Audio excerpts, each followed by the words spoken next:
ರಾಷ್ಟ್ರೀಯ ಹೆದ್ದಾರಿ ಪಕ್ಕವೇ ಭವ್ಯವಾಗಿ ರಾರಾಜಿಸ್ತಾ ಇರುವಂತಹ ಶ್ರೀ ಕ್ಷೇತ್ರ ಮಹಾಲಕ್ಷ್ಮಿ ದೇವಸ್ಥಾನ ಶ್ರೀ ಕ್ಷೇತ್ರ ಉಚ್ಚಿಲದ ಒಂದು ಮಹಾದ್ವಾರದ ಒಳಗಡೆ ಬರ್ತಾ ಇದ್ದ ಹಾಗೆ ನಿಮ್ಮ ಕಣ್ಮನ ಸೆಳೆಯುವಂತಹ ಆ ಒಂದು ವಾಸ್ತುಶಿಲ್ಪ ಇರ್ಬೋದು, ಅಲ್ಲಿರುವಂತಹ ಕೆತ್ತನೆಗಳಿರ್ಬೋದು, ಅದನ್ನೆಲ್ಲ ನೋಡ್ತಾ ನೋಡ್ತಾ ಮುಂದಕ್ಕೆ ಬರ್ತಾ ಇದ್ದ ಹಾಗೆ ಭವ್ಯವಾದಂತಹ ದೇಗುಲ ನಿಮ್ಮ ಮುಂದೆ ಅನಾವರಣಗೊಳ್ಳುತ್ತೆ.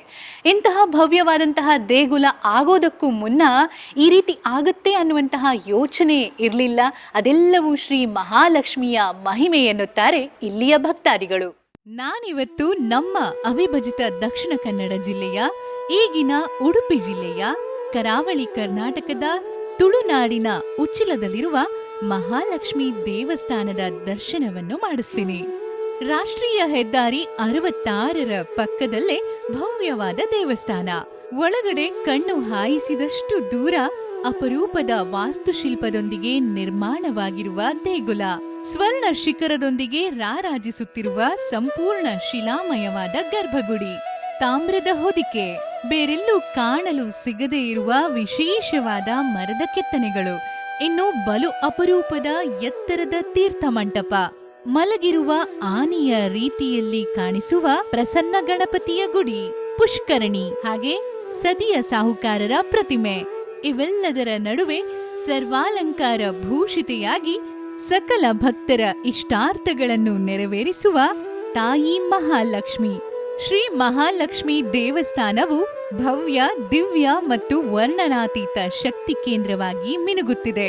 ಮೊಗವೀರ ಕುಲರತ್ನ ಬಿರುದಾಂಕಿತ ನಾಡೋಜ ಡಾಕ್ಟರ್ ಜಿ ಶಂಕರ್ ಅವರ ನೇತೃತ್ವದಲ್ಲಿ ದಕ್ಷಿಣ ಕನ್ನಡ ಮೊಗವೀರ ಮಹಾಜನ ಸಂಘ, ಜೀರ್ಣೋದ್ಧಾರ ಸಮಿತಿ, ಕ್ಷೇತ್ರಾಡಳಿತ ಸಮಿತಿ, ಮಹಿಳಾ ಸಂಘ, ಮುಂಬೈ ಸಮಿತಿಯ ಪದಾಧಿಕಾರಿಗಳ ಹಾಗೂ ಕ್ಷೇತ್ರದ ತಂತ್ರಿಗಳು ಮತ್ತು ಅರ್ಚಕರ ಮಾರ್ಗದರ್ಶನದಲ್ಲಿ ಸಮಾಜದ ಗುರಿಕಾರರು, ಸಂಘ ಸಂಸ್ಥೆಗಳ ಪ್ರತಿನಿಧಿಗಳು ಮತ್ತು ಸಮಾಜದ ಬಂಧುಗಳೆಲ್ಲರೂ ಜೊತೆ ಸೇರಿ ಸ್ವೀಕರಿಸಿದ ಸಂಕಲ್ಪವು ಶ್ರೀ ಮಹಾಲಕ್ಷ್ಮಿ ದೇವರ ಭವ್ಯಾಲಯ ನಿರ್ಮಾಣದ ಕನಸನ್ನು ಸಾಕಾರಗೊಳಿಸಿದೆ.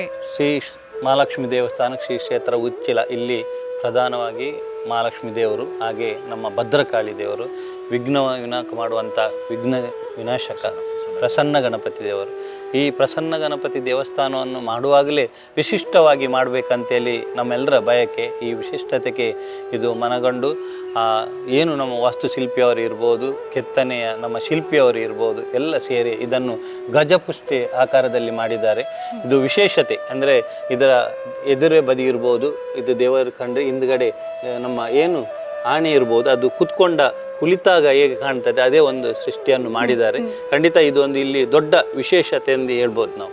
ಮೊಗವೀರರ ಕುಲಮಾತೆ ನೆಲೆಸಿರುವ ಬೆಣ್ಣೆಕುದುರು ದ್ವೀಪವು ಸುತ್ತಲೂ ನದಿಯಿಂದ ಆವೃತಗೊಂಡಿದ್ದು, ಸಮರ್ಪಕವಾದ ಸಾರಿಗೆ ಸಂಪರ್ಕ ಇಲ್ಲದ ಕಾರಣ ಮತ್ತು ಮಳೆಗಾಲದಲ್ಲಿ ಉಕ್ಕಿ ಹರಿಯುತ್ತಿರುವ ನದಿಗಳನ್ನು ದಾಟಲು ಕಷ್ಟ ಸಾಧ್ಯವಾದುದರಿಂದ ಅಂದಿನ ಮೊಗವೀರರ ಮುಂದಾಳುಗಳು ಉಡುಪಿ ದಕ್ಷಿಣ ಕನ್ನಡ ಜಿಲ್ಲೆಯ ಮಧ್ಯಭಾಗದಲ್ಲಿ ಮೊಗವೀರ ಸಮಾಜದ ಧಾರ್ಮಿಕ ಕೇಂದ್ರವನ್ನು ಸ್ಥಾಪಿಸುವ ಅಗತ್ಯತೆಯ ಬಗ್ಗೆ ಸಮಾಲೋಚಿಸಿದರು. ಅಂತೆಯೇ ಅವಿಭಜಿತ ದಕ್ಷಿಣ ಕನ್ನಡ ಜಿಲ್ಲೆಯ ಮಧ್ಯಭಾಗದಲ್ಲಿರುವ ಉಚ್ಚಿಲ ಗ್ರಾಮದಲ್ಲಿ ಮೀನುಗಾರಿಕಾ ಉದ್ಯಮಿಗಳಾಗಿದ್ದ ದಿವಂಗತ ಸದಿಯ ಸಾಹುಕಾರವರು ಸಂಘಕ್ಕೆ ದಾನವಾಗಿ ನೀಡಿದ ಜಾಗದಲ್ಲಿ ದೇವಸ್ಥಾನ ನಿರ್ಮಿಸಲು ಸಂಕಲ್ಪ ಮಾಡಲಾಯಿತು. ಸಮಾಜದ ಗುರು ಪರಂಪರೆಯ 9ನೇ ಗುರುಗಳಾದ ಕೀರ್ತಿಶೇಷ ಮಾಧವ ಮಂಗಲ ಪೂಜಾರ್ಯರ ಮಾರ್ಗದರ್ಶನದಲ್ಲಿ ದಿವಂಗತ ಕೆಪಿ ರಾಮಕೃಷ್ಣ ತಂತ್ರಿಯವರ ಪ್ರಧಾನ ಪೌರೋಹಿತ್ಯದಲ್ಲಿ ಉಚ್ಚಿಲದಲ್ಲಿ ದೇವಸ್ಥಾನ ನಿರ್ಮಾಣ ಮಾಡಲಾಯಿತು. ಆಗಮ ಶಾಸ್ತ್ರದಂತೆ ಕುಲಗುರುಗಳಾದ ಮಾಧವ ಮಂಗಲ ಪೂಜಾರ್ಯರು ಹಾಗೂ ಸಮಾಜದ ಹಿರಿಯರು ಸಂಕಲ್ಪ ಮಾಡಿ ಅಷ್ಟೈಶ್ವರ್ಯದ ಅಧಿದೇವತೆ ಶ್ರೀ ಮಹಾಲಕ್ಷ್ಮಿ ದೇವಿಯನ್ನು ಪ್ರತಿಷ್ಠಾಪಿಸಿದರು. ಆ ನಂತರದ ದಿನಗಳಲ್ಲಿ ಶಕ್ತಿ ಸ್ವರೂಪಿಣಿಯಾದ ಶ್ರೀ ಭದ್ರಕಾಳಿ ಸಾನ್ನಿಧ್ಯ ಹಾಗೂ ನಾಗ ಸಾನ್ನಿಧ್ಯ ನಿರ್ಮಾಣಗೊಂಡು ಶಾಸ್ತ್ರೋಕ್ತವಾಗಿ ಪೂಜೆ ವಿಧಿವಿಧಾನಗಳು ನಡೆಯುತ್ತಾ ಬಂದಿರುತ್ತದೆ. 1957ರಲ್ಲಿ ಪ್ರತಿಷ್ಠಾಪಿಸಲ್ಪಟ್ಟ ಶ್ರೀ ಮಹಾಲಕ್ಷ್ಮಿ ದೇವಸ್ಥಾನವು ಕರಾವಳಿ ಜಿಲ್ಲೆಗಳ ಪ್ರಸಿದ್ಧ ದೇವಾಲಯವಾಗಿ ಕಂಗೊಳಿಸುತ್ತಿದೆ. ಸಮುದ್ರ ಮಥನದಲ್ಲಿ ಉದ್ಭವಿಸಿರುವುದರಿಂದ ಶ್ರೀ ಮಹಾಲಕ್ಷ್ಮಿ ದೇವಿಯು ಸಮುದ್ರರಾಜನ ಮಗಳೆಂದೇ ಪ್ರತೀತಿ. ಆದುದರಿಂದಲೇ ಲಕ್ಷ್ಮೀಂ ಕ್ಷೀರ ಸಮುದ್ರ ರಾಜತನೆಯೇ ಶ್ರೀ ರಂಗಾಧಾಮೇಶ್ವರಿ ಎಂಬುದಾಗಿ ಮಹಾಲಕ್ಷ್ಮಿಯನ್ನು ಸ್ತುತಿಸುತ್ತಾರೆ. ಕಡಲ ಮಕ್ಕಳೆನಿಸಿಕೊಂಡ ಮೀನುಗಾರರಿಗೆ ಸದಾ ರಕ್ಷಣೆಯನ್ನು ನೀಡುತ್ತಾ ಬಂದಿರುವ ಭಕ್ತ ವತ್ಸಲೆಯು ಪರಬ್ರಹ್ಮ ಸ್ವರೂಪಿಣಿಯೂ ಆದ ಶ್ರೀ ಮಹಾಲಕ್ಷ್ಮಿಯು ಉಚ್ಚಿಲ ಕ್ಷೇತ್ರದ ದಿವ್ಯ ಸಾನ್ನಿಧ್ಯದಲ್ಲಿ ನೆಲೆಸಿರುವುದು ಸಕಲ ಭಕ್ತಾದಿಗಳ ಭಾಗ್ಯ. ಮೀನುಗಾರಿಕೆಯನ್ನೇ ಮುಖ್ಯ ಕುಲ ಕಸುಬನ್ನಾಗಿ ಮಾಡಿಕೊಂಡಿರುವ ಮೊಗವೀರರು ಮೀನಿನ ಕ್ಷಾಮ ಉಂಟಾದಾಗ ದೇವಿಯ ಸಾನ್ನಿಧ್ಯಕ್ಕೆ ಬಂದು ಭಕ್ತಿ ಭಾವದಿಂದ ಸಾಮೂಹಿಕ ಪ್ರಾರ್ಥನೆ ಮೂಲಕ ದೇವಿಯನ್ನು ಬೇಡಿಕೊಂಡಾಗ ಹೇರಳವಾದ ಮತ್ಸ್ಯ ಸಂಪತ್ತನ್ನು ತಾಯಿ ಅನುಗ್ರಹಿಸಿದ ಉದಾಹರಣೆಗಳಿವೆ. ತಾಯಿಯ ಅನುಗ್ರಹದಿಂದ ಸಂತುಷ್ಟಗೊಂಡ ಮೀನುಗಾರರು ಆಭರಣ ಪ್ರಿಯೆ ಶ್ರೀ ಮಹಾಲಕ್ಷ್ಮಿಗೆ ಮೀನಿನ ಚಿನ್ನದ ಹಾರವನ್ನು ಸಮರ್ಪಿಸಿ ಧನ್ಯತೆಯನ್ನು ಪಡೆಯುತ್ತಿದ್ದರು. ಪ್ರತಿ ವರ್ಷ ಮೀನ ಮಾಸದ ಹುಣ್ಣಿಮೆಗೆ ಧ್ವಜಾರೋಹಣವಾಗಿ 3ನೇ ದಿನ ಮಹಾರಥೋತ್ಸವ ಸಾರ್ವಜನಿಕ ಅನ್ನ ಸಂತರ್ಪಣೆ ಜರುಗುವುದು. ಉತ್ಸವದ 2 ದಿನ ಮೊಗವೀರ ಸಮಾಜದ ಎಲ್ಲ ಕೂಡುಕಟ್ಟಿನ ಮೀನುಗಾರಿಕೆಗೆ ಕಡ್ಡಾಯವಾಗಿ ರಜೆ ಸಾರಿ ಸಮಾಜ ಬಾಂಧವರೆಲ್ಲ ಈ ಪುಣ್ಯ ಕಾರ್ಯದಲ್ಲಿ ಭಾಗವಹಿಸಿ ತಾಯಿಯ ಕೃಪೆಗೆ ಪಾತ್ರರಾಗುತ್ತಾರೆ. ಇನ್ನು ಅಶ್ವಯುಜ ಮಾಸದಲ್ಲಿ ನಡೆಯುವ ನವರಾತ್ರಿಯ 9 ದಿನವೂ ಮಹಾಚಂಡಿಕಾ ಹೋಮ ಅನ್ನ ಸಂತರ್ಪಣೆ ಜರುಗುತ್ತದೆ. ಕರ್ಕಾಟಕ ಮಾಸದಲ್ಲಿ ಮುಡಿ ಅಕ್ಕಿಯಿಂದ ಅಪ್ಪ ತಯಾರಿಸಿ ಮಾಡುವ ಅಪ್ಪ ಸೇವೆಯು ಈ ಸಾನ್ನಿಧ್ಯದ ವಿಶೇಷ. ಪರಿವಾರ ದೇವರಾಗಿ ಆಗ್ನೇಯ ಭಾಗದಲ್ಲಿ ಶಕ್ತಿ ಸ್ವರೂಪಿಣಿಯಾಗಿ ನೆಲೆಸಿರುವ ಶ್ರೀ ಭದ್ರಕಾಳಿ ಅಮ್ಮನವರಿಗೆ ಶುಕ್ರವಾರದಂದು ದರ್ಶನ ಸೇವೆ ಬಹಳ ಶ್ರದ್ಧಾಭಕ್ತಿಯಿಂದ ನಡೆದುಕೊಂಡು ಬಂದಿದೆ. ದೇವಸ್ಥಾನದ ಒಳಗಡೆ ನೀವು ಬರ್ತಾ ಇದ್ದ ಹಾಗೆ ನಿಮಗೆ ಕಾಣಿಸುವುದು ಪುಷ್ಕರಣಿ, ಹಾಗೆಯೇ ಮತ್ತೆ ಸದಿಯ ಸಾಹುಕಾರರ ಪುತ್ಥಳಿ. ಹೌದು, ಈ ದೇವಸ್ಥಾನ ನಿರ್ಮಾಣವಾಗಬೇಕು ಅಂತಂದ್ರೆ ಅದಕ್ಕೆ ಆ ಜಾಗವನ್ನ ದಾನವಾಗಿ ನೀಡಿದಂತಹ ಮಹಾನ್ ವ್ಯಕ್ತಿತ್ವ ಅದು ಸದಿಯ ಸಾಹುಕಾರರು. ಸುಮಾರು 13 ಎಕರೆಗೂ ಮಿಕ್ಕಿದ ಜಾಗವನ್ನ ದಾನವಾಗಿ ನೀಡಿರುವ ದಿವಂಗತ ಸದಿಯ ಸಾಹುಕಾರರ ಗೌರವಾರ್ಥವಾಗಿ ದೇವಳದ ಮುಂಭಾಗದಲ್ಲೇ ಅವರ ಪುತ್ಥಳಿಯೂ ನಿರ್ಮಾಣಗೊಂಡಿದೆ.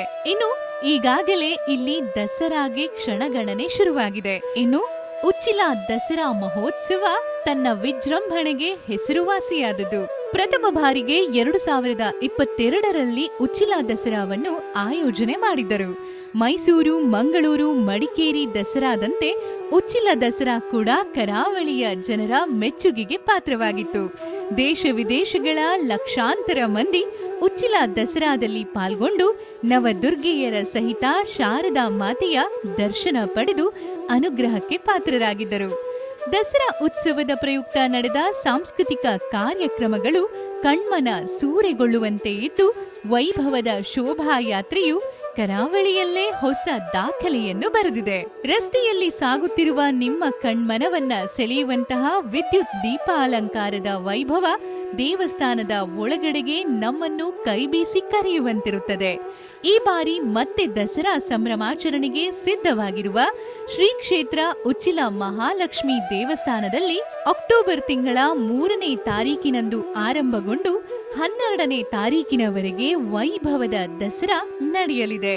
ನಾಡೋಜ ಡಾಕ್ಟರ್ ಜಿ ಶಂಕರ್ ಅವರ ನೇತೃತ್ವದಲ್ಲಿ ಜೆಎಸ್ಸಿ ಕೋಟ್ಯಾನ್ ಬೆಳ್ಳಂಪಳ್ಳಿ ಇವರ ಅಧ್ಯಕ್ಷತೆಯಲ್ಲಿ ಸರ್ವ ಸದಸ್ಯರ ಸಮ್ಮುಖದಲ್ಲಿ ವೈಭವದ ದಸರಾಗೆ ಈಗಾಗಲೇ ಕ್ಷಣಗಣನೆ ಆರಂಭವಾಗಿದೆ. 3ನೇ ತಾರೀಕು ಗುರುವಾರ ಶುರುವಾಗಿ 12ನೇ ತಾರೀಕಿನ ತನಕ ಶ್ರೀ ಕ್ಷೇತ್ರದಲ್ಲಿ ನವರಾತ್ರಿ ಮಹೋತ್ಸವ ಮತ್ತು ನಿತ್ಯ ಚಂಡಿಕಾಯಾಗ ನಡೆಯಲಿದೆ. 12ನೇ ತಾರೀಕಿನಂದು ವಿಜಯದಶಮಿ ಮಹಾಚಂಡಿಕಾಯಾಗದ ಪೂರ್ಣಾಹುತಿಯೊಂದಿಗೆ ಸಂಪನ್ನಗೊಳ್ಳಲಿದೆ. ದಸರಾ ಉತ್ಸವವನ್ನು ಮಾಡುವಂಥ ಒಂದು ವಿಶೇಷ ರೀತಿಯ ಮಾಡಬೇಕಂತ ಡಾಕ್ಟರ್ ಜಿ ಶಂಕರ್ ಅವರ ಒಂದು ನೇತೃತ್ವದಲ್ಲಿ ಆ ತಾಯಿಯ ಸೇವೆ ಆಗಬೇಕಂತ ಅವರ ಪ್ರೇರೇಪಣೆ ಪ್ರಕಾರ ಎಲ್ಲ ಭಕ್ತರ ಸಹಕಾರದಿಂದ ಆ ದಸರಾ ಉತ್ಸವವನ್ನು ಇಲ್ಲಿ ನಡೀತಾರೆ. ಅದರಲ್ಲಿ ನಿತ್ಯವೂ ಕೂಡ ಚಂಡಿಕಾಯಾಗ ಹಾಗೆ 9 ನವದುರ್ಗೆಯರನ್ನು ಪ್ರತಿಷ್ಠಾಪನೆ ಮಾಡಿ ಅದರಲ್ಲಿ ಕೂಡ ಶಾರದೆಯನ್ನು ಪ್ರತಿಷ್ಠಾಪನೆ ಮಾಡಿ ಎಲ್ಲ ಕಲೋ ದುರ್ಗಾವಿನಾಯಕ ಅಂತ ಕಲಿಯುಗದಲ್ಲಿ ದುರ್ಗೆಯನ್ನು ಗಣಪತಿಯನ್ನು ಯಾರು ಆರಾಧನೆ ಮಾಡ್ತಾರೋ ಅವರಿಗೆ ಕ್ಷಿಪ್ರವಾಗಿ ಫಲಸಿದ್ಧಿ ಆಗಲಿಗೋಸ್ಕರ ಭಕ್ತರ ಶ್ರೇಯೋಭಿವೃದ್ಧಿ ಆಗಲಿಗೋಸ್ಕರ ನವರಾತ್ರಿಯಲ್ಲಿ ನವದುರ್ಗೆಯರ ಆರಾಧನೆಗಳು ನಡೀತಾರೆ. ಅದರಲ್ಲಿ ಕೂಡ ಸಹಸ್ರ ಮಹಿಳೆಯರಿಂದ ನಿತ್ಯವೂ ಕುಂಕುಮಾರ್ಚನೆ ಹಾಗೆ ಬೇರೆ ಬೇರೆ ರೀತಿಯ ಸಾಂಸ್ಕೃತಿಕ ಕಾರ್ಯಕ್ರಮಗಳು ನಡೀತಾರೆ. ಹೀಗೆ ಈ ರೀತಿಯಲ್ಲಿ ನವರಾತ್ರಿ ಉತ್ಸವ ಹಾಗೆ ವಾರ್ಷಿಕ ಮಹೋತ್ಸವ ರಥೋತ್ಸವ ಇಲ್ಲಿ ಸುಗ್ಗಿಯ ಹುಣ್ಣಿಮೆ ದಿವಸ ಧ್ವಜಾರೋಹಣ ಆಗಿ 3ನೇ ದಿವಸದಲ್ಲಿ ಮಹಾರಥೋತ್ಸವ ನಡೀತಾರೆ. ಹಾಗೆ ಆ ನಂತರ ಪ್ರತಿಷ್ಠಾ ವರ್ಧಂತಿ ಉತ್ಸವ, ಇದು ಉತ್ಸವಾದಿಗಳು ನಡೆಯುವಂಥದ್ದು. ಅದರ ಮಧ್ಯದಲ್ಲಿ ಬೇರೆ ಬೇರೆ ರೀತಿಯ ಪೂಜೆಗಳು, ವರಮಹಾಲಕ್ಷ್ಮಿ ವ್ರತ ಆಗ್ಬೋದು, ಹಾಗೆ ನಾಗರ ಪಂಚಮಿ ಆಗ್ಬೋದು, ಹಾಗೆ ಕೃಷ್ಣ ಜನ್ಮಾಷ್ಟಮಿ, ಹಾಗೆ ಗಣೇಶ ಚತುರ್ಥಿ ಇತ್ಯಾದಿ ಪರ್ವಕಾಲದಲ್ಲಿ ಕೂಡ ಇಲ್ಲಿ ವಿಶೇಷವಾಗಿ ದೇವರಿಗೆ ಪೂಜೆ ನಡೀತದೆ. ಮಾತೆ ಶ್ರೀ ಶೈಲಪುತ್ರಿ, ಬ್ರಹ್ಮಚಾರಿಣಿ, ಚಂದ್ರಘಂಟಾ ದೇವಿ, ಕೂಷ್ಮಾಂಡ ದೇವಿ, ಸ್ಕಂದ ಮಾತಾ ದೇವಿ, ಕಾತ್ಯಾಯಿನಿ ದೇವಿ, ಕಾಲರಾತ್ರಿ ದೇವಿ, ಮಹಾಗೌರಿ ದೇವಿ ಹಾಗೂ ಮಾತೆ ಶ್ರೀ ಸಿದ್ಧಿದಾತ್ರಿ ದೇವಿಯ ಆರಾಧನೆ ನಡೆಯಲಿದೆ. ಹಾಗೆಯೇ ದಿನಾಂಕ 3/10/2024 12/10/2024 ಫಲಪುಷ್ಪ ಪ್ರದರ್ಶನ, ಗುಡಿ ಕೈಗಾರಿಕಾ ಪ್ರಾತ್ಯಕ್ಷಿಕೆ, ಕೇಂದ್ರ ಮತ್ತು ರಾಜ್ಯ ಸರ್ಕಾರಗಳಲ್ಲಿ ಲಭ್ಯವಿರುವ ಮೀನುಗಾರಿಕೆ ಯೋಜನೆಗಳ ಮಾಹಿತಿ ಮತ್ತು ಮೀನುಗಾರಿಕಾ ಪರಿಕರಗಳ ಪ್ರದರ್ಶನ ಕೂಡ ಇರುತ್ತದೆ. ಈ ಎಲ್ಲಾ ಕಾರ್ಯಕ್ರಮಗಳಲ್ಲಿ ಭಕ್ತಾದಿಗಳು ಭಾಗಿಯಾಗಬೇಕಾಗಿ ವಿನಮ್ರಪೂರ್ವಕ ವಿನಂತಿ.